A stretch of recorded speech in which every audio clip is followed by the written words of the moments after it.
There it says we're live. So we've got a few people joining in here, and I think a few more are going to kind of filter in as we go along.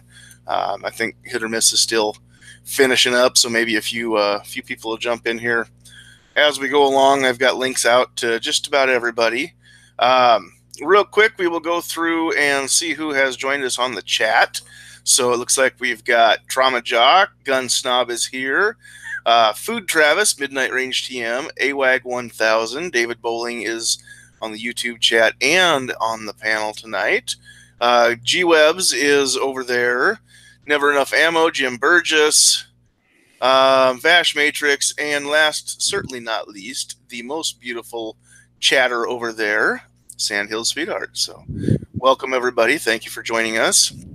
A few more people, Boob Sweat, Josieola, WE, Scott P are all joining us. So as people come in, I'll try and go back through later and say hi to everybody again before we wrap up for the night. So I've got a few people joining on the panel here. We're going to let everybody go through and introduce themselves. And I think I started right to left last week. So we will go left to right today, and we'll start with Mr. David. Hey, how is everybody tonight? Thanks for the link. I appreciate it. Yeah, absolutely, absolutely. What's going on over in your world on your channel, or just in general? I got a new pistol, so I'll be putting out a video for that probably tomorrow sometime. Awesome. Awesome. Cool, cool, cool. Alrighty. Well, welcome to 2A Tuesday. Next up, I think for the first time on 2A Tuesday, although we've been in Caliber Corner together a lot, we have got Jim Burgess. How are you doing, sir? Not so bad. How about yourself? Doing all right. How's MJ today? He is about the same. We'll see how this next little bit of weird medical testing that's perhaps never been done on a human goes. Wow. Yeah, it's a very novel sort of MRI with contrast medium put directly through the kidney, and I'm guessing that's not really been tried much with the humans. So. Oh, wow, wow. Okay, well, just know that your family are in our thoughts and prayers up here in Nebraska. Appreciate that. Yeah, absolutely, absolutely. Anything going on with your channel, or just in general that you want to share with the world right now? Not really. It's probably a good time to get out and vote. It is that, and that's one of the things we're going to mention before the night's over. So, absolutely. All right. Well, moving right along, we have got Midnight Range TM. Welcome, welcome. How much does it cost for that link that I got? Is it like $5, $10? What's up? Yeah, just throw whatever you want in a super chat, and we'll call it even, bud. Oh, okay. Well, I'll just do that. That's $0. Can you do $0 super chats? If you want. The thing is, if you do a $0 super chat, I will match it. So. Oh yeah, boy. Yeah, exactly. Man. In fact, I'll double it. I'm thinking, you should be cooking dinner for you or something. YouTube will let you keep all of it too. Yeah, they will. They will. No, they'll take half of it. $0 super chats all go to the creator. That is exactly right. That is exactly right. And I will share that around with everybody on the panel. Yeah, if I ever get back east, I will. I'll just expect a meal on the house at some point. On the house, somebody's house, not my house. Somebody's house. Not your house. Okay, yeah, I'll get on the roof somewhere and I'll eat food cooked. You go up to John Z's house. He's over there. That'd be cool too. Yeah, if I get that far, awesome. I'm gonna have to see everybody over there. There you go. Alrighty. I don't know if John Z is available. If anybody has his email, go ahead and shoot a link out to him, and we will. We'll see if we can get him in here. All right, Squib. I know that this time of day you haven't left work yet, but are you available to say hi? I am. I'm hiding behind a plastic injection molding machine. That sounds like fun. Isn't that what you do anyway, even when you're not on a chat? Oh my God, that's awesome. Yeah, I'm hiding behind the mold that makes Ford logos.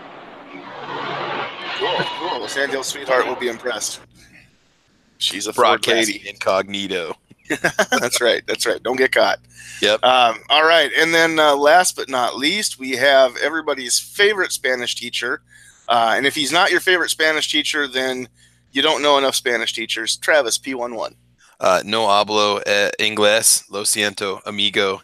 Anyway, guys, just messing with you. Yeah, hey, appreciate the invite. Thank you so much. As usual, check out the channel, Travis P11 on YouTube. I'm also on gunchannels.com with the Saturday morning podcast called Caliber Corner, 8 a.m. Central Time.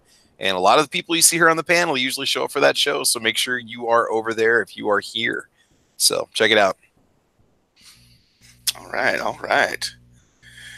And as people join in, we will be sure and get to them. All right, so we've got a couple things I want to talk about, and these topics come to you tonight courtesy of Sandhills Sweetheart. She kind of gave me the idea for what we wanted to talk about tonight, so thanks, honey, for that. But it looks like she's having a little trouble getting her typing figured out on her phone tonight too. That's kind of funny, but I can't pick on her because she can smother me in my sleep, so it's all good. I can. She's a Ford fork. I can make fun of her. Ford fork. Yeah, that's right. That's right. You're far enough away. You're probably safe. But I still have to stick up for her, so no picking on Sandhills Sweetheart. But first and foremost, this is the last 2A Tuesday broadcast before it's time to go vote. So if people have already sent in an absentee ballot, then good for you.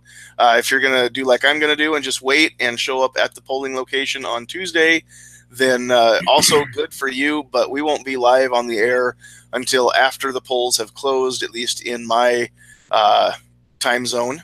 And so we won't get a chance next week really to talk about the upcoming elections. So the topics that I have tonight, I don't have really any format, what we're going to say about them. And again, we're going to kind of do like last week and just kind of have a roundtable. I'm not going to go around the horn so much as just let everybody kind of jump in and hopefully we can not walk on each other. But first and foremost, I don't know what if there are any legislative bills coming up in any of the other states. I don't think we have anything big coming up in Nebraska as far as actual gun laws. But of course, we've got some senators, Senate seats that are up right now, and then also the House seats are up right now, and those are very important elections. So I know that everybody has probably mentioned this already on all of the shows tonight, and will continue through the week. But if you are an American citizen, it is your duty to get out and vote. Number one, if you don't vote, you can't complain about the way things are, or you have no grounds to complain about the way things are. Number two, if you don't vote, then you're not part of the solution. And if you're not part of the solution, then guess what? You become part of the problem. Mm-hmm. And so get out and vote. Do your civic duty as a citizen. That's one of the best parts about this country is we actually have more than one candidate to vote on. So, other countries claim, well, we've got, over 99% voter turnout, but there's only one name on the ballot. And if you don't check that name, you get shot. So we live in a free country. You do have the right not to vote, but you just still have a duty to get out and do that. So I'm probably preaching to the choir. Probably everybody who's hearing this right now, whether it's live or on replay, probably already agrees with that. But spread the word. Tell all your friends. Tell all your neighbors, relatives. Make sure that they go do their duty too. Well, yeah, go ahead. Do your duty if you're educated. If you're not educated, I would almost say don't. Well, let me expound on that a little bit. Part of your duty is doing the due diligence. Okay. And do your research on your candidates. Find out if they have a record as far as the voting goes, and see how they've voted in past elections. If they've held public office before, maybe at a different level, or if they are an incumbent running again. Just find out if this person deserves your vote. If there's somebody challenging them that would do a better job of in your opinion. But figure it out. Find out who the best person is to vote for, and then go vote. And I want to say something real quick. If anybody out there listening, or if you know anybody that is a teacher or an educator and they belong to any teacher association, there are publications you get in the mail every month. I get one from the NEA. There's the National Education Association, the Nebraska State Education Association. Well, NSEA puts a card on the back of one of their issues about this time, and they've got the candidates that they want to see you vote for. And I'll tell you right now, if you care about your two-way rights, you won't vote for any of those people because they're not pro two-way people. So you get that little card. It's like, just take this card with you to the polls and sit it down and just check those boxes that we got checked, and you'll get your pro teacher candidates, elected, and you'll be good. And again, you look up the backgrounds on these people. 9 out of 10 are not going to be pro two-way people at all. So you really got to think about where your loyalty is really going to fall if you're an educator in Nebraska or anywhere else. That's a huge problem in Texas because Dan Patrick, the lieutenant governor here, and teachers almost across the board hate him because they think he's not pro public school. And he is pro school choice and some other things, which leads a lot of teachers to believe that he's not pro public school. But they would literally rather vote, conservative people would literally rather vote for the Democrat than vote for this guy because of that. I know school's important, but it seems a little short-sighted. One of the things that I would add to that is the reality is there's a lot of people that are going to vote party line. Whether they know the candidate or not, they're going to vote for the Republican or they're going to vote for the Democrat. And that's an easy choice to make because, you can think about your party and this, that, and the third. But definitely, if you're not going to look up the actual candidates, look up the judges, because the judges that are on the ballots are just as important as the candidates. And at least on my ballots, it doesn't say Republican or Democrat or Independent next to the judges' names. So definitely go look up and do your homework on the judges and stuff like that, and the ballot initiatives. Vote yes, vote no. It's real important to know what you're checking there. Yep, absolutely. All right. Foos is in the house. I don't want to leave anybody unrecognized. So welcome, Mr. Foos. Howdy doody. What's going on in your world as far as on your channel or just in general? Really nothing much on my channel. It's, as we all know, it's getting closer to winter. So that is whenever I slow down on my shooting and don't shoot as much competition. So there's less and less on my channel. But yeah, just starting to load up a crap ton of ammo to get ready for next year. I got the Mark 7 pretty much dialed in. Still a hiccup every now and again, but yeah. So loading ammo for next year will take you about what, an hour and a half, 2 hours? Oh no. Right now I have 3 ammo cans full that I've done the past week and a half. I'll probably have 6 to 8 of them full at least, and that'll get me through probably the first half of the year. I'm gonna have to buy more stuff before. Gotcha. I end it. All right, cool. We're just talking about how important it is to get out and vote, and this will be our last get together before the polls close, at least for the eastern half of the country next week. So we're just going to mention, how important it is to get out and cast that ballot. Do your research first, of course, and know who the candidates are, so you know who the best choice is. And honestly, I don't believe in voting down the line as far as one party or any of that. Vote your conscience, vote your heart, but make sure you know who you're voting for. Don't just go vote blindly, but also don't stay home. Correct. Well, so I would rather have someone stay home than not know who they're voting for.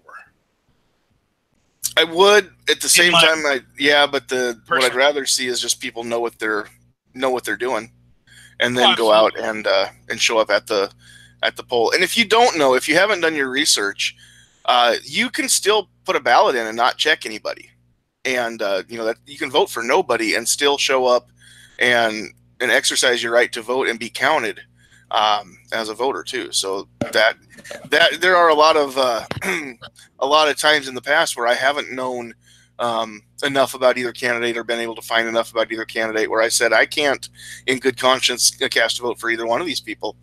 But at least I was there, and there were other issues on the ballot or other people on the ballot that I wanted to vote for.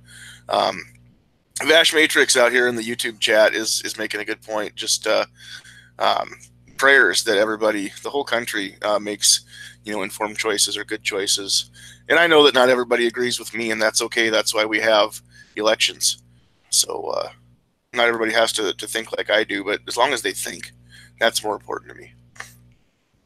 So, all right. Well, a couple other things we wanted to talk about tonight and just kind of see where the night takes us. Like I said, I didn't have really any structure as far as where I want the discussion to go. But I want to talk about just some of the different pro 2A lobby groups that are out in the country. Of course, the big ones being the NRA, GOA, and there's a few others that are kind of nationwide. The Second Amendment Foundation, 2AF, and then a few others. Locally here in Nebraska, we have the NFOA, Nebraska Firearms Owners Association, does a lot of lobbying in Lincoln for the state of Nebraska. But I know that anytime we bring up the NRA, it kind of opens a can of worms. Some people still back them. Some people can't stand them. And some people kind of don't really know for sure where they fall yet. But the floor is open to anybody who wants to sound off on NRA. Or any of the rest, I guess. Well, go ahead. Nah, it's one of those things where, again, John, like you said it yourself, we've got NFOA that represents us on the local level, and I don't see the NRA representative there. And I've griped about this before, the amount of money they bring in. They're supposed to be a not-for-profit, and they've got tons and tons of cash. Why don't they have a person in every single Capitol building every day of the week that they can be in there lobbying for our rights when they can easily afford to do it? Now, on the other end, I'm going to be a complete hypocrite and say that I recently renewed my membership, and here's why.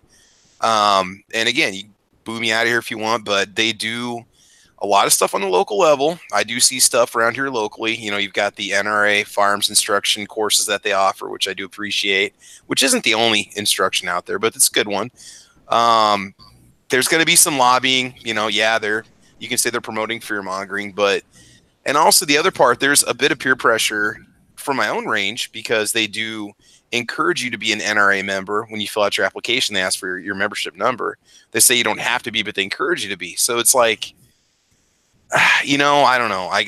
To me, there's more evil than there is good that comes out of it. But on the other end, I think there's a lot that the average gun owner can benefit from it. Now, me knowing that they may be doing fear mongering and they may be in on, and I'm still upset about the bump stock issue with them giving in.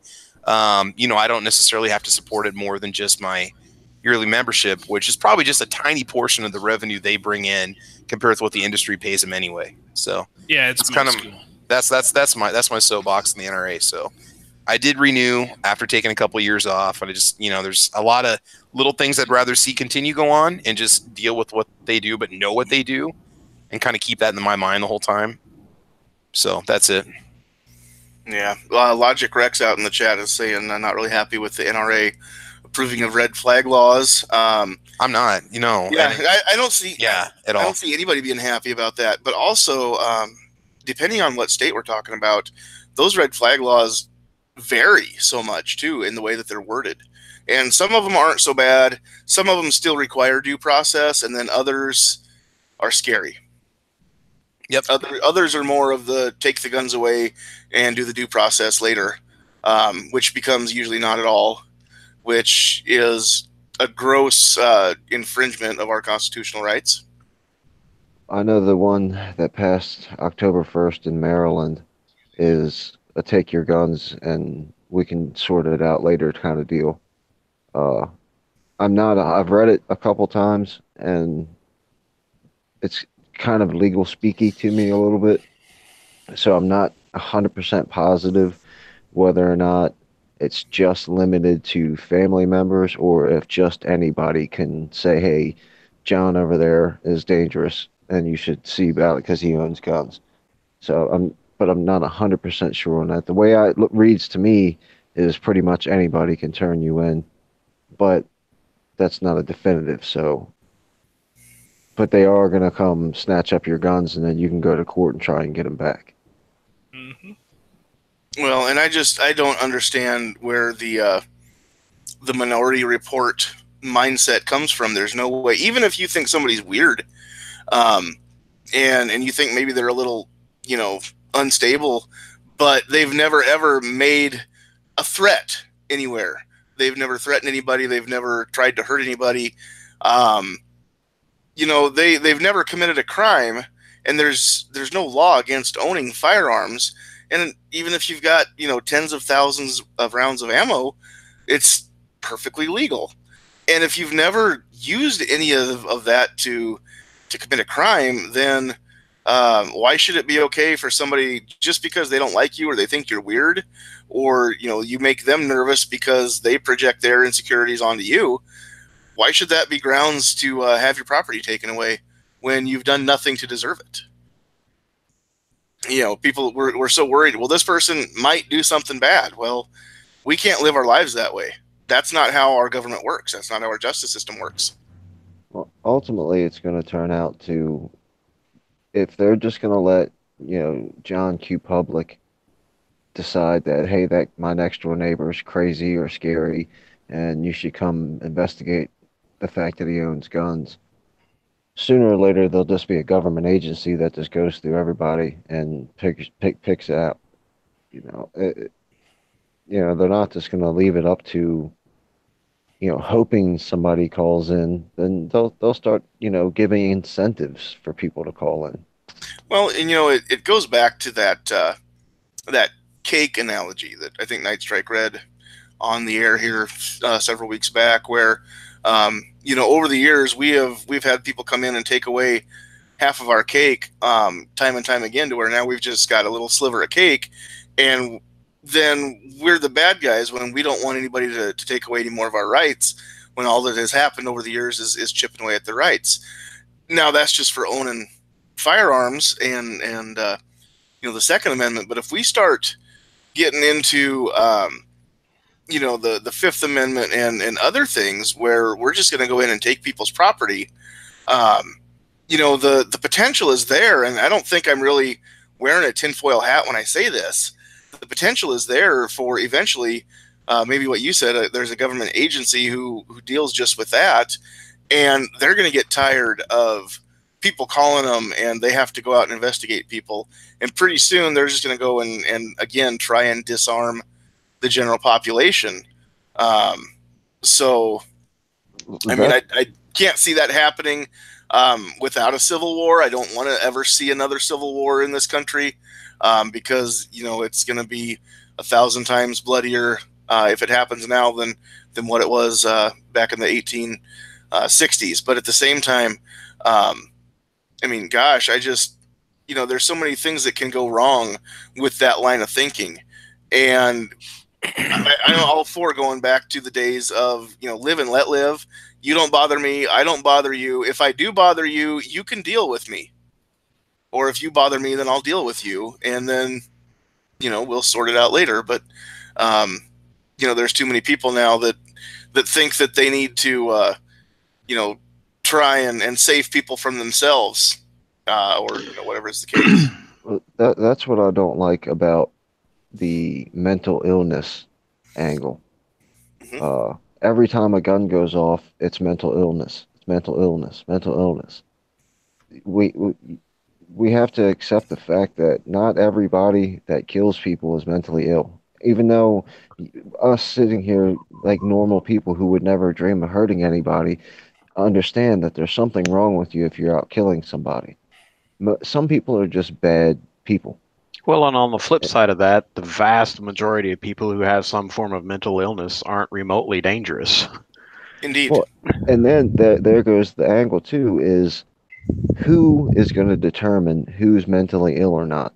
Do you think that the government's going to leave it up to regular everyday neighbors to look out? No, they're going to set up some type of government program, and you're going to go see some type of government doctor, and they're going to stamp mentally ill on every paperwork that they can to keep you from owning your guns.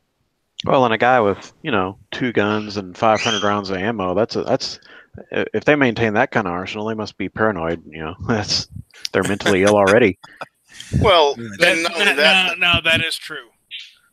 also not only who's going to determine who's mentally ill, who's going to determine who's dangerous and who's not out of the people that are uh, diagnosed with a mental illness. And with all of these laws that are going through now for taking property away from people who are diagnosed with a mental illness, if we put these laws through and that says if somebody thinks that you're mentally ill, you're going to lose your property, why in the world would there be any incentive for someone to get help with said mental illness? Even if they know that they have this problem or they know that something's not right, it creates fear and stigma for those people who don't want to come forward. They don't want to get help because if they are diagnosed with this, then they know that they're not going to go hunting next year. Well, I think that's a huge part of it for me is you drive people underground a little bit with fear of losing their rights. A second thing, you had talked about Minority Report. I think that's a really good point too with everything in life. Not just guns, but we want to bring up examples from the rest of. You don't want due process to go away, and there is no Minority Report. We have no idea what's going to happen. Could you imagine if the DMV went around to everybody that maybe drinks a little too much and says, "We're pulling your driver's license because you're probably gonna drink and drive." Yeah, and everybody would go bananas. Lives claimed in automobile accidents every year versus lives claimed by gunshots we could have a whole other night's discussion just of me ranting about that. When there's a school that gets shot up, first of all, it's horrible. It's a terrible thing, and I'm not going to make light of that.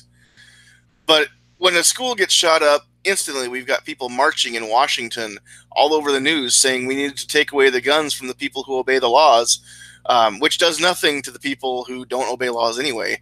And again, another nice discussion. But if we really want to make our kids safer, then let's make the legal driving age 21. Because kids are not smart enough to know that they're not indestructible. They're not smart enough to know that if they drink and get behind the wheel, it can happen to you.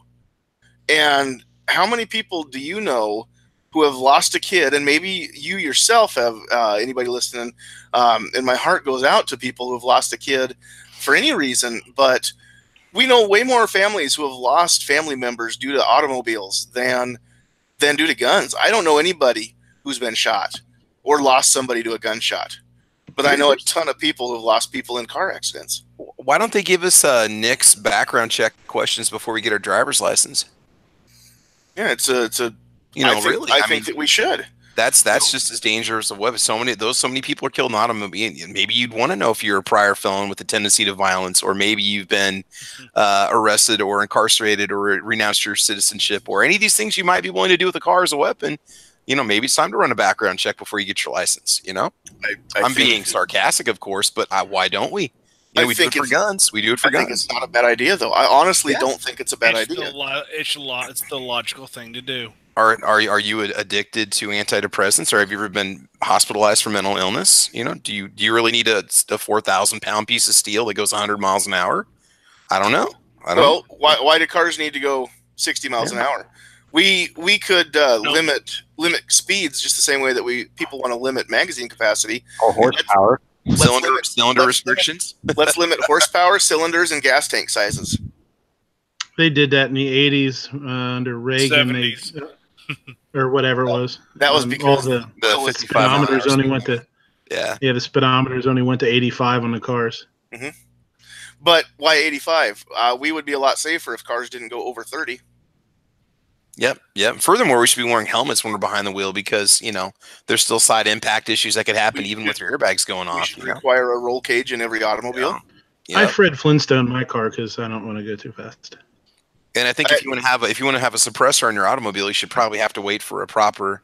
Actually, suppressors are required on automobiles. Well, now we're going to have to require a $100, $200 stamp on it. Otherwise, you don't get to put it on your car. But it's a requirement. You can't have an unsuppressed automobile. I know. That breaks noise ordinances and emission ordinances. It depends which state you're in. Oh, I'm sorry. I'm sorry, sir. Your background check has not been passed yet. We're going to have to delay your license. Okay.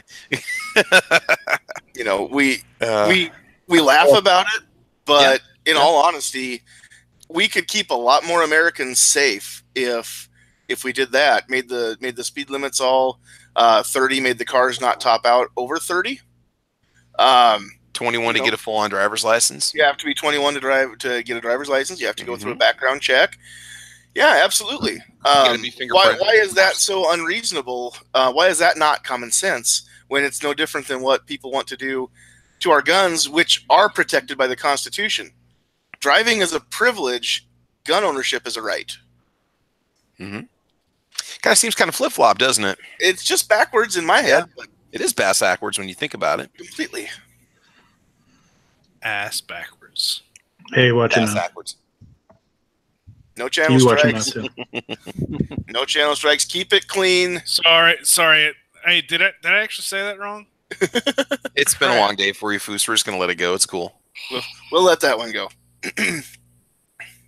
So that little stat I put in the side chat, you know, I find it very difficult to believe that there are 391,000 people injured yearly from distracted gun usage. So the fact that many people are injured yearly from distracted driving, you know, we need to put some common sense driving laws into place, right? Just distracted driving. That doesn't count alcohol related, drug related, or speed related, or anything else. Or pure incompetency. Right. That's just the distracted driving figures. Distracted driving. People like using the radio or texting or. Almost 3,500 people were killed. Where is that, in the U.S. or is that? It's NHTSA, however you say that, federal agency. Okay, so nationwide. Yeah, that's crazy. Yeah, you're right. I haven't heard of almost 400,000 people being shot or otherwise injured with a firearm due to not paying attention. Well, how many people get in accidents when they are paying attention and they have a blowout or some other type of mechanical malfunction at 70 miles an hour? Or just because somebody else was being dumb when they're paying attention. That just happened here in our state. A couple nights ago, there was a gentleman, from what I read, the gentleman ran a stop sign and was hit by a young lady in a car, and he was killed. And our sympathies go out to the family. He's actually the brother of longtime Husker coach Tom Osborne. He lost his brother a couple nights ago, which the report said that Mr. Osborne's car ran the stop sign. So I don't know if he wasn't paying attention. I don't know any of the details, but it's a terrible way to lose a family member. Yeah, I'm seeing that there were I'm looking up numbers on crash statistics. We're averaging about 30 to 33,000 automobile fatalities every year in the U.S. And then there's injuries are way up there exponential because there's so many more people get injured from it. But that's roughly the same number of gun-related deaths total in the U.S., including suicides. And what do we have more of? Do we have 300 million cars or 300 million firearms? I don't know what the number probably of cars about the same, maybe. It's got to be. No, there's 300 million cars. No, there's, you're right, Foos. There's probably I think there's more 50 million cars in the U.S. So you figure one car for about every 3 families or something. I mean, I don't know because that's gonna be, I bet you there's a lot less cars in the here than. I would say you're probably right. Cars, but then there are families in major urban areas like New York, Washington, LA, who don't have cars, and then in Nebraska, families have 2 to 3 vehicles per member. So, right. Wikipedia says 263.6 million cars. Okay, so still not as many as guns, but I've got more guns than I've got cars. I've got friends that own 4 or 5 vehicles though too, and you got Jay and Leno that owns like 50. So right. Yeah. Jay Leno definitely should be subject to some additional regulation. Oh man, he In should be fact- highly ranked. He should have to have a driver's dealer license. You know. Oh, absolutely. I mean, he has some of those antique cars that he has are, steam engines. They're freaking explosive. Mhm. And I'd say that some of his shows he's going to need to get a strike for manufacturing. Yep. Jay Leno has a jet bike. Mm-hmm. I think it's pretty That cool. melted a Ferrari. Yeah, why does anybody need a vehicle that goes that fast or has that much power, Why does anybody need a Dodge Tomahawk? right? I don't know And I what that think is, but that, I want one. Oh, you should look up a Dodge Oh, Tomahawk it's a motorcycle. with a V12. Or yeah. Oh, yeah. Okay, yeah. I know what it is now. Maybe. Yep.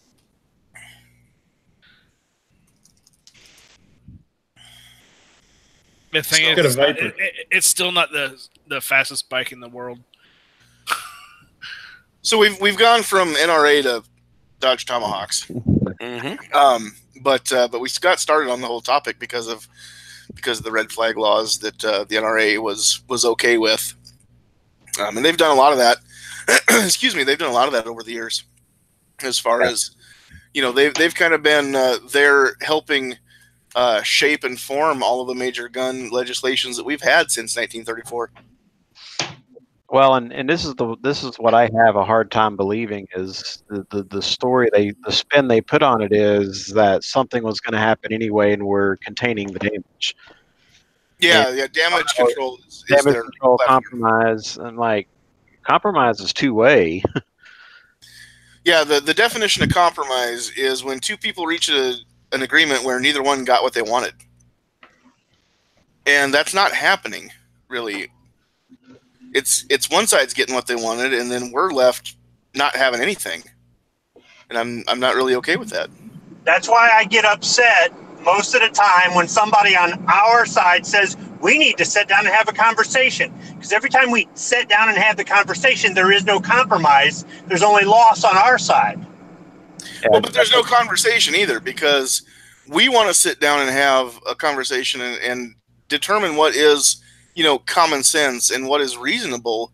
And the people who claim that they want common sense laws and they want to come to a reasonable agreement, their definition of reasonable and common sense is way different than mine. And that's why sitting down for the air quotes conversation is not a good idea. Well, it's not a bad idea, I don't think, but until such time as both parties are willing to try to see where the other side's coming from, and I think that we see where people are coming from, because we don't want to see innocent people killed. We don't want to see schools shot up. We don't want to see synagogues shot up. But at the same time, we also don't think that the answer is to penalize the people who aren't breaking the law. And they do. Yeah, because that's not common sense. That's nonsense. Exactly. Exactly right. So there are alternatives out there in the world, in the U.S. If you are not a fan of the NRA and you don't want to back them, and honestly, I think that we'd be remiss if we didn't draw a distinction between the NRA and the ILA, because the NRA is doing the good stuff that Travis had mentioned earlier. Eddie the Eagle, teaching kids about gun safety. All the different courses they offer for instruction if you want to get certification. Yeah, becoming the NRA certified instructor. I've thought about getting certification for that sometime too, if there's a course close by. Totally different than the legislative branch, the ILA, that is actually doing the work in Washington, that is cutting us all off at the knees. Now, I know that it's all under the same umbrella, and I know that if you put money into the NRA, then it mixes in with the money from the ILA. It doesn't stay separate. It's kind of the same principle as pouring water from 2 glasses into one and taking the water from the first glass back out. You can't do it. So I get that part, but at the same time, let's not say that the NRA is completely bad, because they do good things. It is the other half of them that is causing all the problems that we are seeing. And I know that doesn't change things for a lot of people. Planned Parenthood does a lot of good things too, but they still do kill babies. So I'm not for them. But yeah, I agree with General out there in the chat. If the ILA and the NRA would separate, or at least keep their funds separate, I think the NRA would get a huge influx in donations. The ILA would probably dry up and blow away, and that's why they won't separate. Well, how open is the NRA about what they're spending your money on? They have formal. You can look up their tax returns online. They have to be, right? Available Because they're a nonprofit. And how much they're sitting on. Yeah, they've had a couple $100 million in the surplus every year for about, I don't even know for how long. They did have a dip for a while there where their maybe now I think they were struggling more, but we complained about this a couple of years ago, and I was like, man, they got $275 million of operating revenue that's free, and they don't have a representative in my Capitol building. No way, you're not getting my money. All right. How much of that though is really your money between subscriptions and donations and stuff like that? I don't think it's as much the members as it is the advertisers in the magazine. Well, yeah, we said all the corporate sponsors. Yeah. Oh yeah, No, they could give everybody all 4 magazine subscriptions for free and free memberships, and it wouldn't hurt them at all because all the money they're getting from corporate. Yeah, no, I'd mentioned that before, saying that I'm keeping that in mind when I send in my dues money. That my money isn't going to make it. They're still going to be around whether they have me or not. But I'm glad to see that some part of my money may be going towards programs like the certification course or the firearm safety courses, But no, you're right, Swift. Yeah. They like to have names and addresses on a roster when they go and lobby to say, look at all these people in this state or in the country that will vote for you because we tell them to. And that's where the membership comes in. The rest of it, though, yeah, they're just as crooked as the rest of the gun rights organizations. And you have to decide for yourself whether or not you want to be a member or not. For me, it doesn't change the way I look at all of you guys, whether you're in the NRA, the GOA, or you're in nothing. I don't look at it. It's for me, it's about personal choice. I don't hold it against anybody if they're not a member or if they even badmouth these organizations. I get it. All right, and ultimately it comes down to we're all of the mindset for freedom. I mean, what you do with your money is your business. What I do with mine is my business, and nobody can tell you or me what to do with our money. This is a free country, so ultimately, yeah, spend it where you want. But again, do your research and know where the money's going, know why you're spending that money there. And if you want to support whatever organization, go ahead and do it. That it comes down to that old discussion of are you a 2A advocate or a 2A activist? What are you doing to actually promote Second Amendment awareness and do anything for the cause? And if you're not, that's okay, because it's not for everybody. Not everybody wants to discuss it. Not everybody wants to bring it up. But if you do want to do something, if you want to be, become more active and become an activist, then, step one is to support the organizations that are active. So find one that you like and find one that does what you want them to do with your donation and donate to them. So earlier today, when I got off work, I was watching a live stream of this guy. He's a coin collector, and everybody in his chat is a coin collector. So I pop in and I talk to him once in a while, trying to learn a little bit about coins and metals and stuff like that. And I didn't bring it up at all. I haven't mentioned anything about Second Amendment or guns or anything to any of these people. A couple of them have subscribed and watched a few of my videos, but just completely out of the blue, they started talking about Second Amendment rights. And I was just sat back and started watching the chat as it goes by. And every single person, there was 30 people watching. I'd say 15 people commented, and every single one of them was pro Second Amendment. And I was kind of taken back. I was like, well, this has absolutely nothing to do with guns. These people are here talking about pennies and nickels, and then just all of a sudden they start talking about how pro 2A they are. So you never know, like you were saying earlier about being the advocate or the activist. Some people could be either one or neither, but still love guns, and you never even know it about them. Mm-hmm. Yep, exactly right, and that's okay too. Not everybody needs to do the same thing as everybody else. So there are other organizations besides the NRA and the ILA.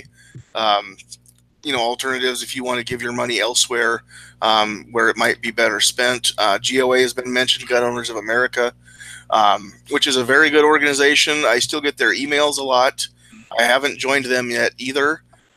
Biggest reason I haven't joined them is every email that I get is about some end of the world legislation that's about to doom us all, and the only way to stop it is for me to give them a donation. And yeah, so that's the same tactic the NRA uses. it is, and I have not given any money to the GOA either for that same reason. It is a little off-putting. They use it. Both organizations use it because it works. There are plenty of people. Absolutely works. Yeah, every single time they get an email, they're like, "I better send them some more money." It is off-putting, but the only thing I'll say about the GOA is, as far as I can tell, they are truly no compromise. They're not sitting on piles of cash just so they can sit on piles of cash for rainy days. They're putting that money where their mouth is. And no, I give them my membership fee every year, and that's pretty much it. So I don't give them $25 every time they throw an email at me. I'd be broke. Yeah, Well, the annual GOA reason. also. That's the reason that I brought up the do you know what they're spending your money on? Because I'm not a member of the NRA, but a couple guys that I know are. And every time I get around them, they're either opening an email on their phone or they're opening a letter in their mail with them asking for more money. And that's why I was wondering, like, if they got, 300 million members or 5 million members or whatever, however many million members, and people pay this much money every year, shouldn't they have some money, or shouldn't they be really busy? Okay, so what I'm seeing on GOA is 1.5 million members. Now, 2015, their tax filing was 2.152 million in revenue, 2.319 million in expenses in 2015. So they could have had some money coming in from the side from sponsors and merchandise that they sell and stuff like that. So they're operating on, what did I say earlier? They've got, what, 1% of the revenue that the NRA brings in? That's what they're running with. Yeah. And they've got, and the NRA, I think the NRA claims to have, 6 million members or something like that. These guys have 1.5 million members. So they're really, really, I can see why they're asking for the money. But then again, it does get annoying that every month, like you guys said, it's the doomsday, end of the world gun bill. I think that I'd be a lot more willing to give my membership and donations to a place that sends me an email that says, "Look, we have made this victory. These are the results that we have contributed to, and we won't take all the credit, but we helped derail this law, or we helped get this law pushed through. This is what we're doing, and if you want to help support the cause, here's a link." I'm sorry. No, go ahead. I was just gonna say that to me I would much rather support the place that I'm seeing results than oh my gosh, this is about to happen, it's terrible, and we need your help to get around it because we can't do this without your $25. I think the Firearms Policy Coalition's a little better about pushing their successes, but they're still pretty bad about oh my gosh, the sky is falling, we need $25. No, well, I'm not gonna say that the NRA is for everybody or they are saints, because they need to think about this. After that dirtbag shot up that synagogue, President Trump was getting on Air Force One, and he talked to the press, and they asked 3 questions. The first question was about gun control. The next 2 questions specifically addressed the NRA. So despite the fact that a lot of people don't like them and they've got way too much money for what they don't do, they're the ones that the press knows. People can say, "Oh yeah, they mentioned the GOA." What, once? These other organizations need to start making more noise. Well, not only that, but every time something like this happens, the NRA gets blamed. And I still can't wrap my head around that either, because even though I'm not a fan of them, I know what they don't do. NRA doesn't sell guns. They might help sell guns, but the NRA does not sell guns. The NRA does not. They don't cause these things to happen. Well, neither do the guns. But I mean, why is it always the NRA is to blame? And if we got rid of the NRA, then there'd be no gun owners in America. That doesn't make any sense in my mind either. They're an Yeah, easy. but it's an easy Go ahead, talking Jim. point. It's Yeah. an easy talking point. It's the people who are uninformed.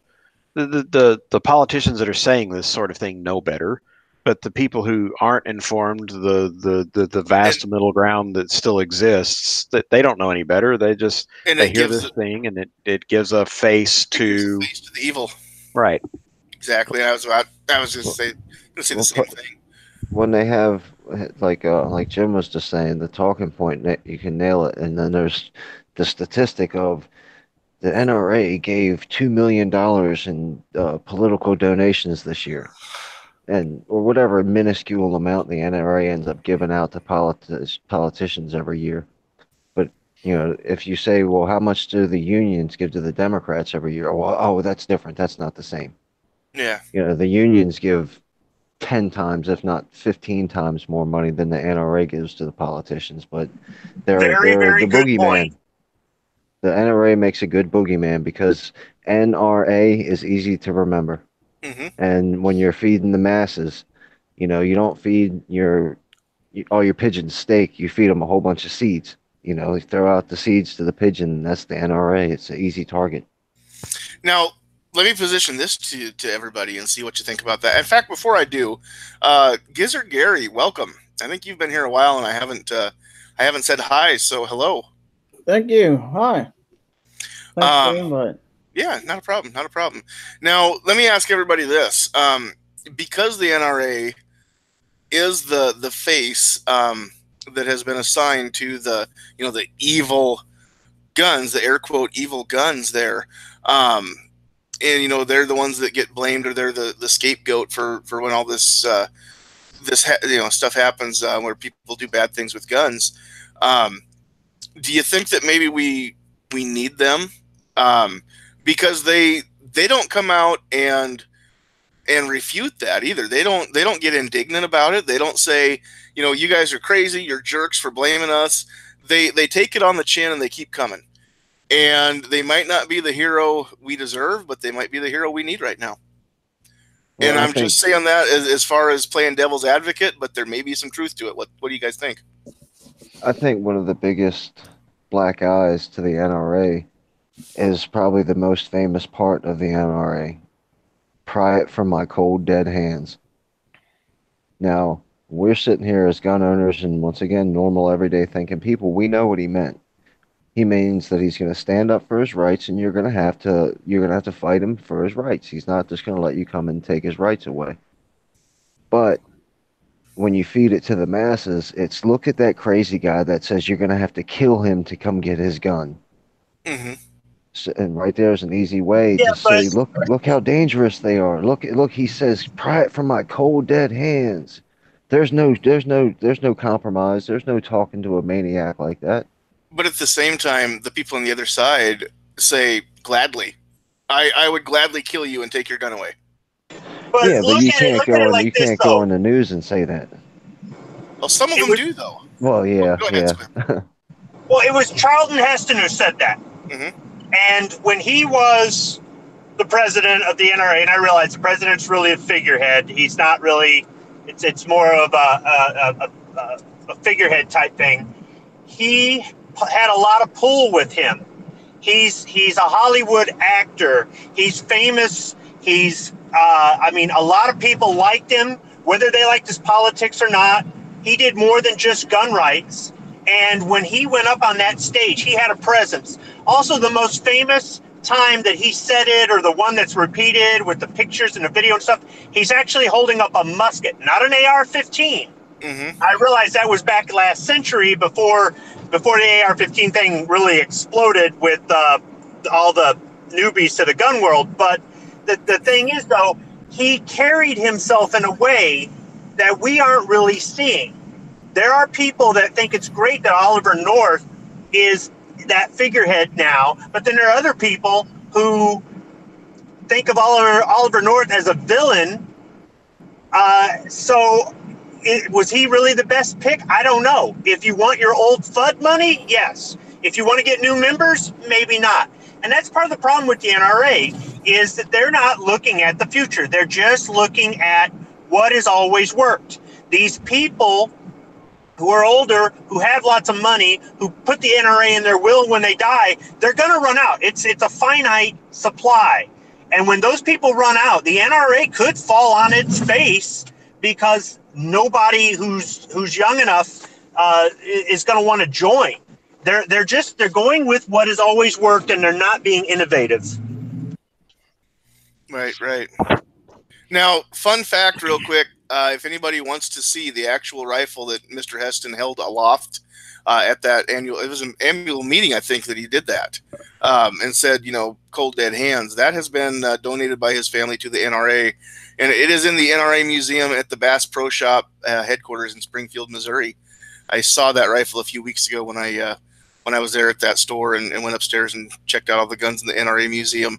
If you're near Springfield, Missouri, and even if you're not, it's worth a road trip. That's a cool place. They've got a lot of guns. They've got the Shiloh Sharps that Tom Selleck carried in Quigley Down Under. He donated that. A few other guns from some of his movies. They've got rubber guns. Those two walkers from the Outlaw Josie Wales. There's two of the rubber guns are in there. The rubber replica of Chris Kyle's sniper rifle in American Sniper. There's some cool stuff and some cool movie props in there, and some really cool history of some real guns too. Very and cool. a Wildy. They've got a Wildy, which is one of the coolest guns ever. Right, Travis, from Saturday Morning? Oh God. Yeah, no, that's fine. I'll pass on that. The next time I get volunteered for something, I'm just going to duck out. The people they make faces of these organizations, you take your Chris Cox, your Wayne LaPierre, people like that, just visualize them for a second with a gun on their hip. You can't, can you? No, that's the real black eye to the NRA. They suck it dry for money. They don't really do anything for us. And people have been saying for years they want them out, and these guys will not leave. And I think if they really cared about gun rights, they'd say, we're going to step down for the greater good. But it's all about money with them. And that's one of the negative sides of it that really detracts a lot of people from wanting to stay. I mean, big deal. The face of the NRA is a guy in a blue suit. Big deal. Just to kind of throw a little more love out there for gun owners of America, I'm just, again, running the numbers and looking at things. They're pouring about 75% of what they bring in back out into the pro-gun lobby. So that's something to consider. They're not leaving much for themselves. They also openly oppose candidates that the NRA proposes as people that we should vote for. They give them their own grades in terms of if it's a Pro 2A candidate or not. So they've been criticized for that in the past. And you guys, you're right. They're one of the few no compromise gun organizations out there. So I'm just saying, if you're going to give your money to anybody, somebody over in, by the way, on the YouTube chat said you should be giving your money to G-Webs because he's going to do more for gun rights than any of these other organizations will. And I believe you Blue Steel 44. That's probably true. Yeah. But if you feel compelled to donate to one of these organizations, GOA, I mean, they're putting the money back in there, whereas you're not seeing that with the NRA. So they're Well, most of your gun legislation is going on at the state level. You really need to be supporting your state level organization. Yeah, I know. And the NRA would get, ILA would get money from me if they would put a representative in our Capitol building so that our state people don't have to take time out of their daily lives to go testify against bills when you guys don't have an NRA liaison in Nebraska. We do, but I don't think he's at the Capitol building. I think we have a GOA liaison somewhere in Texas, and unfortunately, maybe a little bit, our biggest state gun rights organization is the Texas State Rifle Organization, and they have kind of a fuddy kind of reputation as well. It's little bad. I mean, there's Lone Star Gun Rights and some others, but Lone Star Gun Rights is mostly, I hate to say it, a podcast and a social media presence. They do some things in Austin, but they don't have the pull that the Rifle Association does, and Well, and I don't know what other states have for state level lobby groups, but we've got one main lobby group here in Nebraska, and that's the NFOA. And it is entirely a volunteer organization. It's a nonprofit, but it's not the nonprofit that you can write off on your taxes, your donations. But it even the board of directors, all the members, everything that's done in the state of Nebraska by the NFOA is all done on a volunteer basis. Excuse me. So like Travis said, when the unicameral's in session, these folks are taking time off work, taking time out of their day, and going to the Capitol and testifying in front of various committees about these proposed bills. And from what we've been told, there may be 2 or 3 people that show up on the pro-gun side to testify, and there may be a few dozen that show up to talk on the anti-gun side. And so if we had a way to maybe get an NRA presence or get somebody who's actually getting paid to do this full time, and can be a better presence, and we can get recruits, to just regular people to show up too, would help. If you're wondering what you can do and you don't have a lot of money to throw into something, find out from your lobby groups what you can do just by appearing at the Capitol. And even if you just go and view the session, which you can go and sit in and just watch, from a gallery, but you have to sign in, and you have to sign in as for or against whatever issue is being discussed. So just go sign in, show your support, even if you don't want to speak in front of anybody. Just go and take some time and go to your Capitol and do that, and just see how you can support them just by putting bodies in seats. That speaks a lot. Do any of you guys belong to any local gun clubs or anything like that? That actually kind of is where I wanted to head next too. Getting away from the lobby groups, there are a lot of organizations that also promote 2A awareness in their own way. A lot of them are conservation groups. We've got Ducks Unlimited, Pheasants Forever, local gun clubs, things like that. So let's talk a little bit about all the good that organizations like that can do just within a community, and what people have seen firsthand there, along with gun clubs and things like that David asked about. Well, I have a question for you about that. Okay. Okay, so I am not familiar with conservation groups yet. I've heard of them over the years and years and years. I've never been a part of one or had anything to do with them. Why would a conservation organization be interested in anything other than firearms that are considered hunting firearms? Not self-defense, not concealed carry, not even the evil black rifles, even if they are legal in that state to hunt with, or whatever. Why wouldn't they just care about pump action shotguns? I don't know that they may not. Yeah, maybe they don't. But the fact is, they are full of people who do more than just hunt. And maybe they don't. Maybe they only hunt. That's one of the ways that we can reach out to people, though, is go to those banquets. You don't have to be a PF member to get a ticket to the PF banquet, and your ticket is a donation.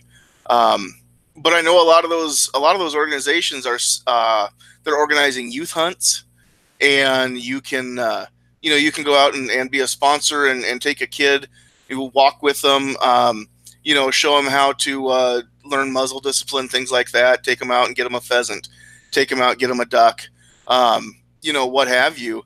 And so they go a long ways, number one, into bringing the next generation into the fold. Even kids who don't have a dad, granddad, uncle, mom, aunt, whoever to take them hunting. These kids can go out at least once a year and go hunting with things like that. Maybe the organization themselves don't care about more than just a pump action shotgun, Squib.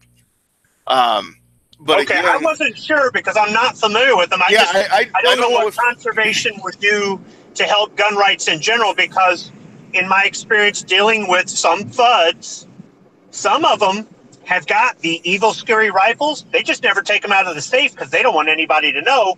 And other ones absolutely do not support. They don't even so much as support having a handgun unless it's in the nightstand. So I'm a little bit leery about conservation organizations, but I don't know anything about them. So I was kind of hoping you might have some insight. The thing is, I've never seen anything one way or the other from the actual organization. Now it may be that there's a bunch of FUDs that are members, but the organization themselves is not a FUD organization. They don't say, as long as you leave us alone, pass whatever laws you want, as long as we can still, go out and hunt with our shotguns. They're not saying that, or they'd lose a lot of members, I think. So I guess kind of the point that I would make would be, go check those places out, find out for yourself. Maybe you could be a voice in a what do I want to say? Pro conservation facilitator of change. For some of those FUD people, maybe they've never thought about it before. Maybe all they want to do is go and hunt turkeys, hunt ducks, hunt deer, whatever. Maybe they've never considered the fact that we're all one team, and if one of us loses, we all lose.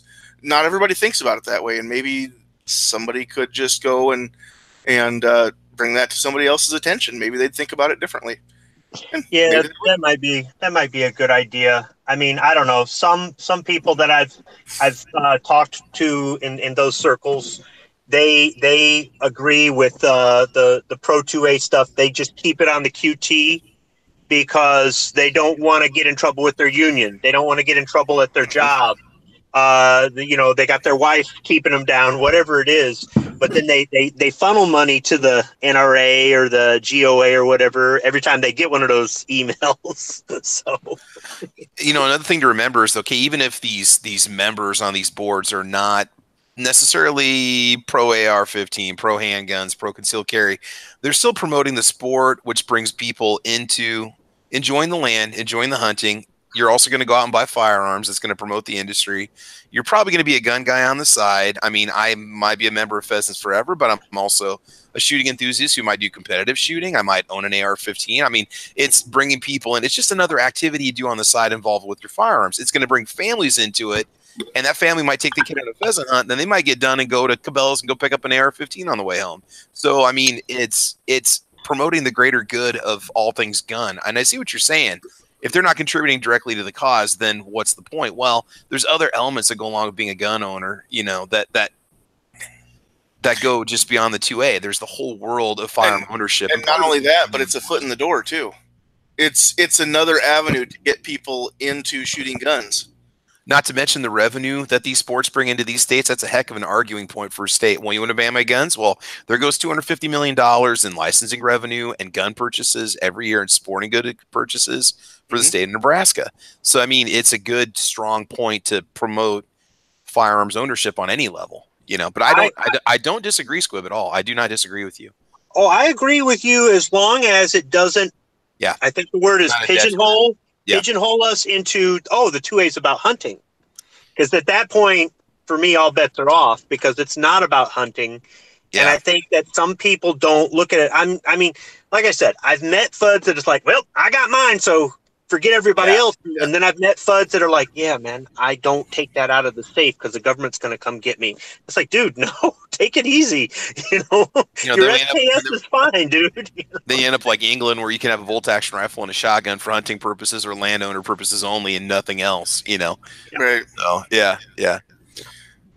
But yeah, I mean, again, it's I think, again, it kind of rests on some of us.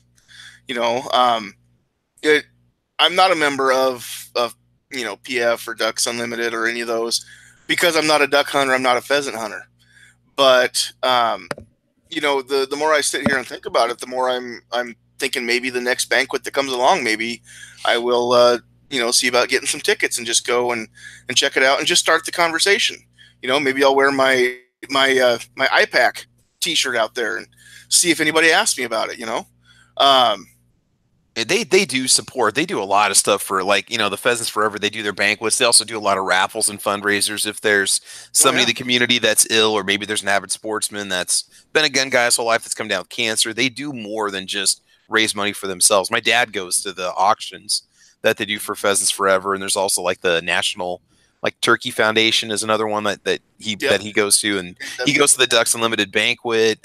There's the Rocky Mountain Elk Foundation is a good one. Yeah.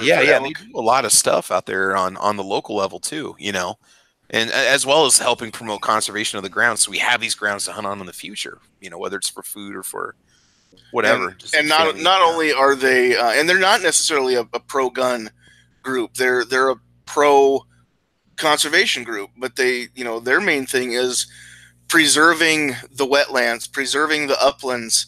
Those groups have done more for preserving and making, hunting and making ducks and other birds and what have you flourish, just by being there and having a voice. And so, there always would be a potential that it would be peopled entirely by what we consider a FUD. I don't care if you take away all the other guns as long as you leave mine.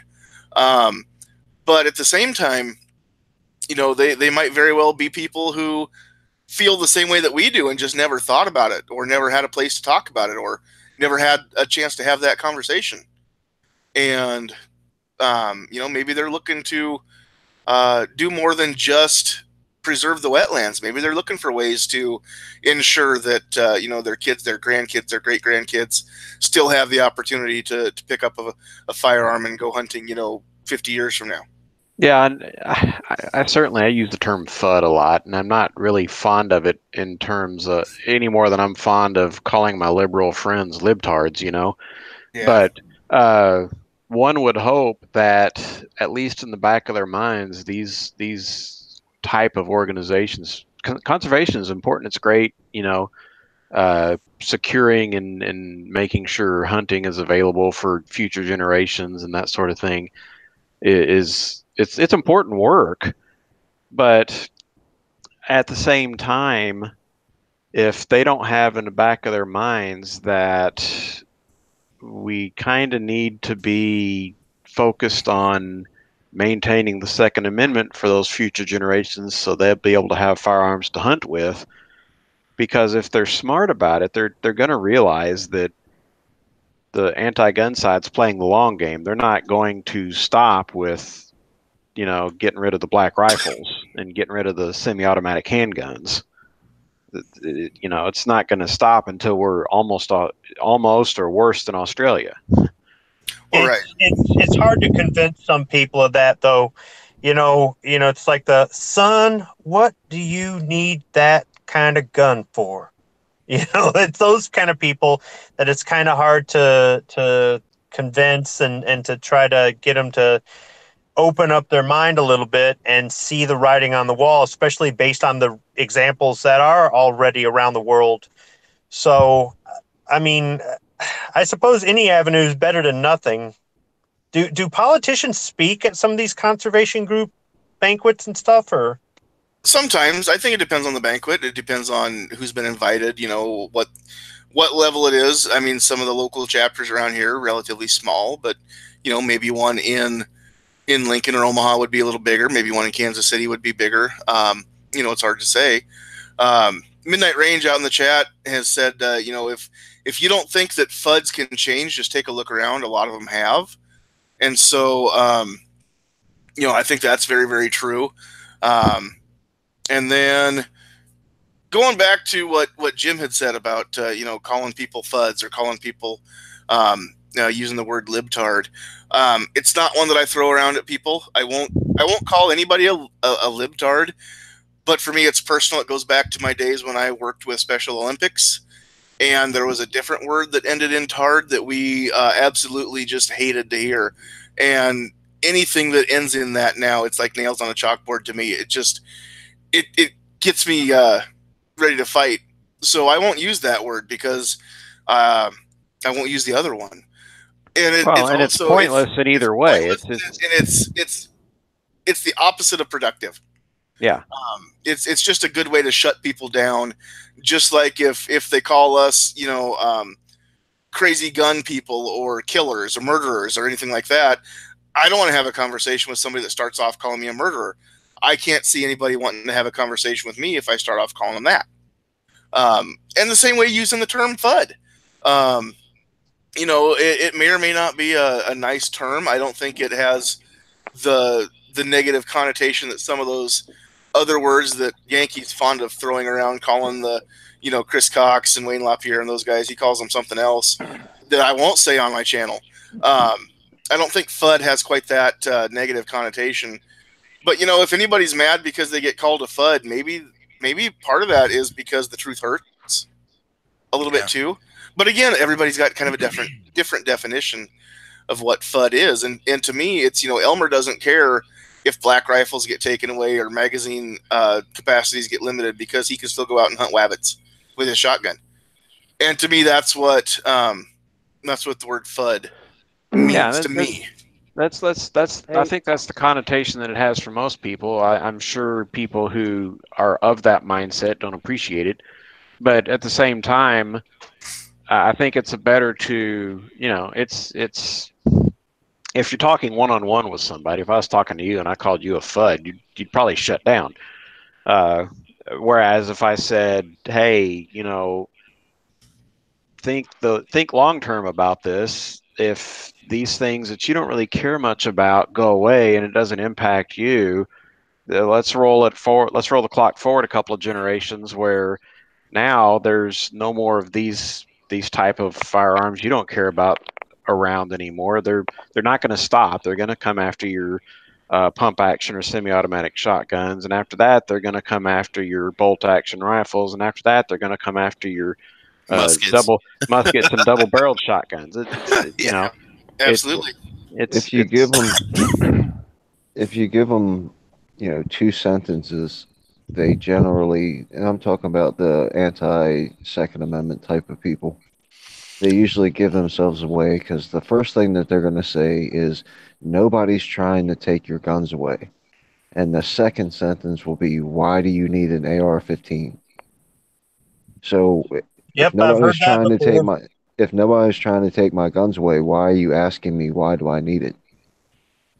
So right there, same thing with calling them a libtard or calling them whatever you're going to call them. A lot of times, don't have the conversation at all because you're just wasting your time.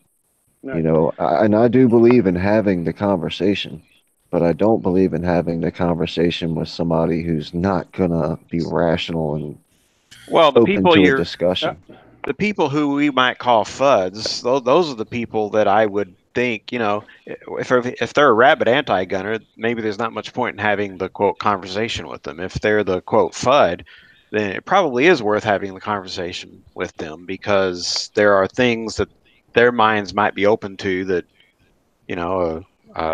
a rabid leftist anti-gunner is just they're gonna ignore or use their cognitive dissonance to push away or whatever. Yeah, you're gonna have to show them that there's something that they care about. Like, now, this is the same. My AR-15 and your pump action shotgun are the same thing. Now, having said all that, having a conversation with a quote unquote FUD there, if you talk to a rabid anti-gunner and you show them facts and logic, they don't care. They just scream louder. But if you talk with somebody who does own firearms, does like to go hunting, or likes to go plinking, or whatever they do with theirs, and you get a chance to have that conversation and maybe give them something to think about they'd never thought about before, that could be way more productive. And maybe somebody like Midnight had said before, goes from being a FUD to being being aware of the rest of it. Midnight, you've got something you want to throw in there? Yeah. I said it a couple weeks ago, and I've said it before on my own show and other people's show. that, a very short time ago, I didn't give a shit about ARs, AKs, or anything else. Language. Yes, it's English. Your wife's going to be mad at me now, isn't she? She hears it from me when I'm not on the air, but I've got relatives and other people who I just don't want exposed to it. Keep it classy. Keep it classy, boys. That's right. We're better than that. Anyway, go ahead. Most people don't want to be exposed to me. That's for sure. So you can take somebody that's on the fence and bring them over to our side, right? And as of late, one of my biggest things, and I was talking to somebody at work, one of the servers the other day, who they don't own firearms. Her and her husband, she's pregnant. But I've talked to her about them a little bit, and was definitely a little more receptive about it as of late. Me talking about firearms a little bit at work and talking about some of the things that have happened lately. And we were talking about having a kid. They're going to be having their first kid. My son's going to be 4 very soon. And we were talking about things that have happened in Baltimore and Charlottesville and whatnot, where, man, how scary would it be? You come out of, you're on vacation or something, you come out of your hotel and it's total chaos, right? And we've got a pretty dang big group of people walking up towards our country right now. And it could all go peacefully at the border, or it could not. And one of the conversation I was having at work the other day with a couple of people is, if that turns bad down there in Texas or wherever that ends up happening, if that turns bad, that could ripple across the whole United States. Absolutely, it could. And, I think there are people that want that very thing. Yeah. And that's one of the things, that I was talking about the other day was, what if something like that ripples across the United States, and you're going to be glad that you have something to protect yourself. And my dogs are going nuts, so I'm sorry. That's okay. All right. Well, I didn't realize it was getting this late, so I think we're going to go ahead and wrap up. I will give everybody a chance to throw some final thoughts out there and plug whatever videos or shows that you do on your channel or others. We'll start with Mr. David Bowling. Appreciate you having me, man. I always like the conversation. And everybody make sure you go out and vote. And don't be surprised. It's not maybe. I know that they're out there. There's people who don't own guns and don't really carry the way about guns, but still love freedom and believe in the Second Amendment. So there's a lot more allies out there on our side than we might know about. So make sure you go vote, and thanks for having me. Absolutely. Thanks for being here. Mr. Gary. Well, thanks for having me. I'm sorry I got in here on a little bit of the late side. Anyway, check out my website at gizzardgary.com. Join gun channels, check out guntube.org, and like, share, subscribe to Sandhills Shooter. Thanks for the invite. You bet. And when in doubt, what can you give them? You can give them the bird. Absolutely. All right. Jim, thanks for joining us tonight. Final thoughts? Thanks for the invite. If you live in Texas, get out and vote. Well, actually, if you live anywhere, get out and vote. But if you live in Texas, don't vote for the fake Mexican. Mr. Roberto? Mr. Roberto Francis O'Rourke. Beto. Wasn't that like a Tex-Mex chain that folded? Oh, no, that was Carlos O'Kelly's. I'm sorry. Yeah. That's just what I was thinking of. And if you've ever really gotten out there, Travis, you've been to Whataburger.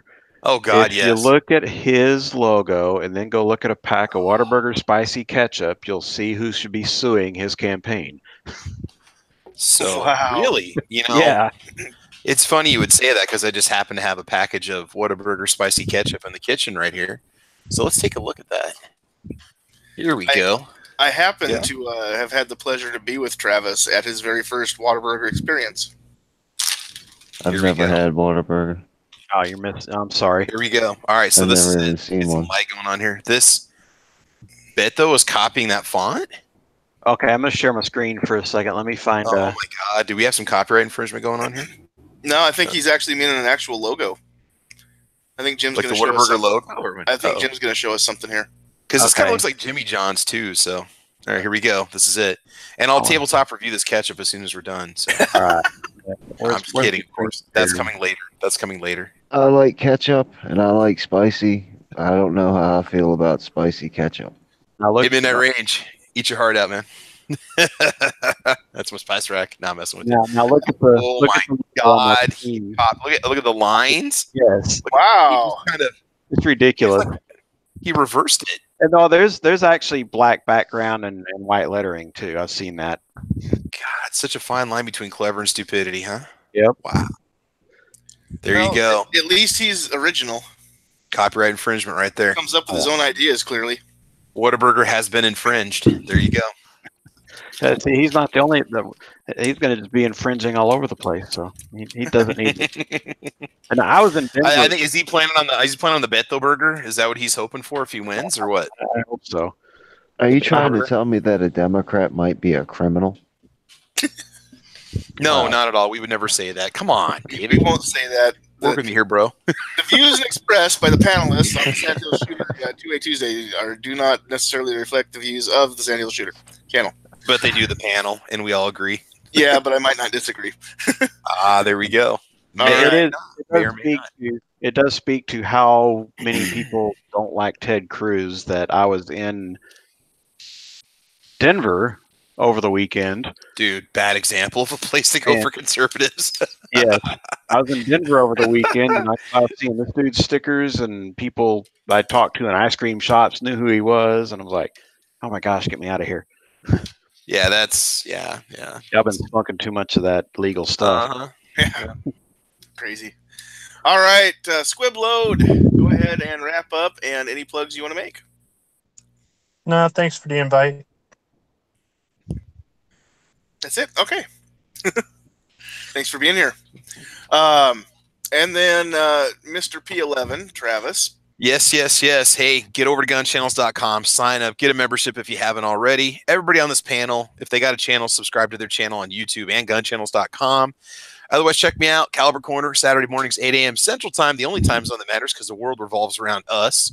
And that's it, man. That's all I got. So I appreciate the invite. Thank you. It's been a good discussion this evening. Yeah, absolutely. Thanks everybody for keeping it going. Yep. I didn't know if we'd have enough to talk about for an hour, and I think we could probably go the rest of the night. But I've got to get up early tomorrow, so we're not going to. It's a school night.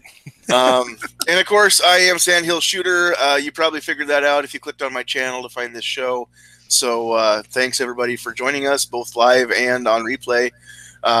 You can find most of my stuff on YouTube, also over on gunchannels.com. You can find it on guntube.org, gunstreamer.com, youtube.com. I will say, I will call out Gunstreamer right now. I do have a bone to pick with Gunstreamer. Uh-oh. Because every time I post a video, it shows up on my channel. And it might show up in trending if I get a few hits.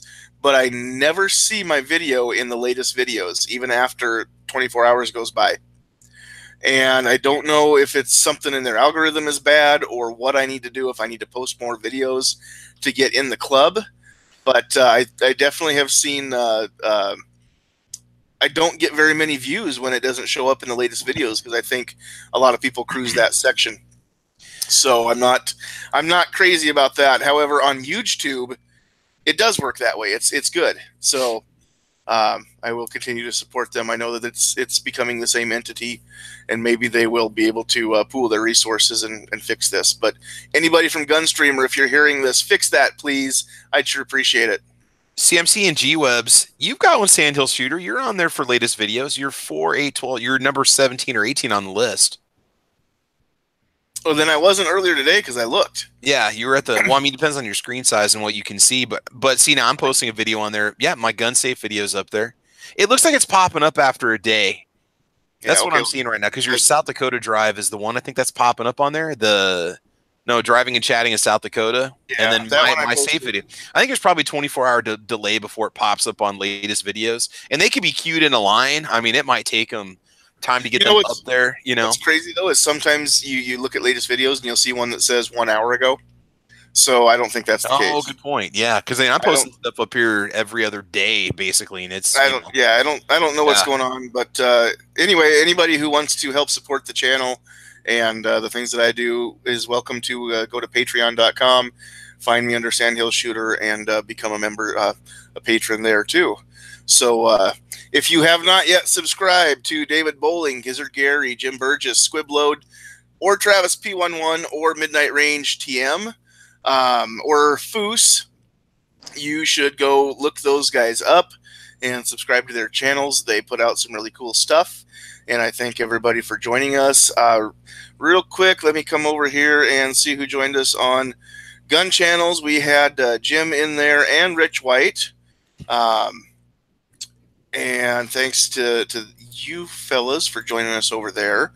And then rolling down the list here on the YouTube side, we had Rob D, Travis T, Midnight Range TM, General Relativity, Kinky Sphincter, one of the coolest names that I've seen come through.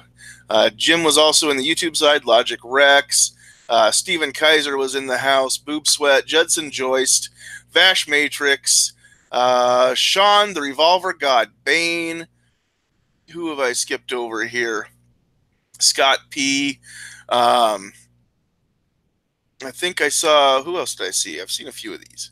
I know I miss people as I scroll through kind of fast, but thanks everybody for keeping the discussion lively. Obnoxious One was there, so thanks for joining us there, Doc. Blue Steel 44. There's more coming through here. Stephen Dawkins, and I think that might be pretty much everybody. Rich White was over in the YouTube chat. Trauma Jock showed up. AA Armament and Axes showed up. Kept everything going over there. So thanks, everybody. Ozzy Osbourne was in the house. Gun Snob. Who else do we have?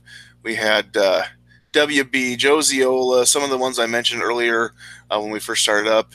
And then, of course, Sandhills Sweetheart was there too. So, and G Webs. So thanks, everybody. Never enough ammo. Thanks, everybody, for joining us. This has been 2A Tuesday number 4. And you can find us again Tuesday nights at 9 o'clock Central Time. As Travis said, it is the only time zone that matters. You can see me most Saturday mornings, at least for the beginning part of Caliber Corner. I should be able to make the whole episode this week. Cool. Hit or miss on the Night Strike channel, Tuesday nights, 9 o'clock, that other Eastern time zone. You can see me oftentimes there too. So don't forget, get out and vote. At least show up, be counted, do your research. You've got a week to find out who these candidates are or what these proposed laws are, and know which way to vote. So there's no excuse for not doing the research. There's no excuse for not voting. And again, if you're not going to be part of the solution, you become part of the problem. Don't be part of the problem. If you haven't liked the video, go ahead and do that. Share it with everybody. Subscribe to me if you want to. I would love that. And feel free to make any comments. Let me know what you like, what you didn't like, if I need to make improvements. Thanks, everybody, for being here. And God bless you. Bird. Shall not be infringed. Shall not be infringed. Bye, Felicia. And Alpha Mike Foxtrot.